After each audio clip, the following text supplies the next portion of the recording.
Hello friends, welcome to லிசினிமாஸ். இன்னைக்கு நம்ம தமிழ் டப்பிங்ல ஜி5 ஓடிடில ரிலீஸ் ஆயிருக்க டேட் வித் செய் படம் எப்படி இருக்குன்னு பார்க்க போறோம். வாங்க வீடியோக்குள்ள போகலாம். இந்த படம் பாத்தீங்கன்னா ஒரு த்ரில்லர் ஜானர்ல எடுத்திருக்காங்க. இப்போ இந்த படத்தோட கதையை பத்தி பார்க்கலாம். படத்தோட ஆரம்பத்திலே பாத்தீங்கன்னா ஹீரோயின் அவங்க படத்துலயும் ஒரு ஹீரோயினா தான் இருக்காங்க. அவங்கள கார்ல கடத்தப்படுறாங்க. அதுவும் நம்ம ஹீரோயின் ஏறினதுக்கு அப்புறம் பாத்தீங்கன்னா அவங்களுக்கு தெரியல யார் ஓட்டுறான்னு. ஒரு கட்டத்துல தான் தெரிய வருது அவங்க கடத்தப்பட்டிருக்காங்க அப்படின்னு. கடத்தினவரும் பாத்தீங்கன்னா இவங்களுக்கு ஆல்ரெடி அறிமுகமான ஒருத்தர். அவர் ஏன் இவங்களை கடத்தினாரு, அவரோட நோக்கம் தான் என்ன, கடைசியில நம்ம ஹீரோயின் தப்பிச்சாங்களா இல்ல அவர் நினைச்சதை நடத்திக்கிட்டாரா இல்லையா அப்படின்றது தான் இந்த படத்தோட மொத்த கதையே. இப்போ இந்த படத்தோட பாசிட்டிவ் நெகட்டிவ் பத்தி பார்க்கலாம். பாசிட்டிவ் கண்டிப்பா ஸ்டோரி பிளாட் சொல்ல ஒரு இன்ட்ரெஸ்டிங்கான ஸ்டோரி பிளாட் தான். அது மட்டும் இல்லாம இந்த படமே ஆல்ரெடி வெப் சீரிஸா ரிலீஸ் ஆயிருந்தது தான். அதை இப்ப அப்படியே கட் ஷாட் பண்ணி ஒரு மூவியாவும் ரிலீஸ் பண்ணிருக்காங்க. பெர்ஃபார்மன்ஸ் வைஸ் பாத்தீங்கன்னா நம்ம ஹீரோயின் ஒரு நல்ல பெர்ஃபார்மன்ஸே கொடுத்திருக்காங்க. அதே மாதிரி படத்தில் நடிச்சிருக்க எல்லாருமே ஒரு நீட்டான பெர்ஃபார்மன்ஸ் கொடுத்திருக்காங்கன்னு சொல்லலாம். கேரக்டர் ரைட்டிங் யார் கேரக்டருமே பெருசா எழுதல, யாரோடையும் மிங்கிலா உட்காந்து படத்தை பார்க்க முடியல. சரி, இந்த படத்தோட மெயின் பிளாட் உள்ள எவ்வளவு தூரம் கொண்டு போயிருக்காங்க, அந்த வில்லனை எவ்வளவு தூரம் நீட்டா காமிச்சிருக்காங்க பாத்தீங்கன்னா அதுவும் கிடையாது. அவனு பயங்கரமா ஒரு சைக்கோ மாதிரி காமிச்சிருக்காங்க.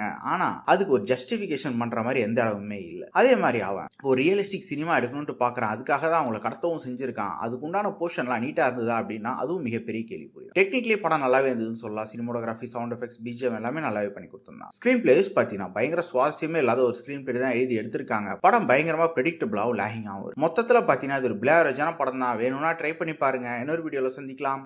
தேங்க்யூ.